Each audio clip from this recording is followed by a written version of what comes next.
గులాబీ పార్టీకి మరో బిగ్ షాక్ తగిలింది.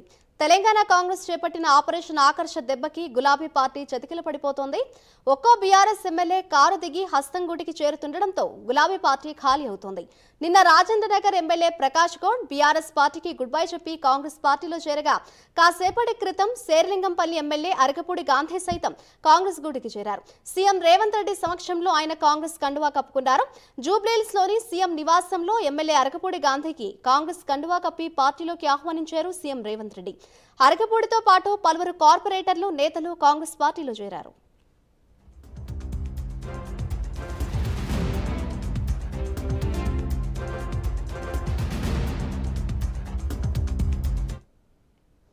అసెంబ్లీ, లోక్సభ ఎన్నికల్లో ఘోర పరాజయం చవిచూసిన బీఆర్ఎస్ పార్టీకి ఆ పార్టీ సొంత ఎమ్మెల్యేలే వరుస షాక్లు ఇస్తున్నారు.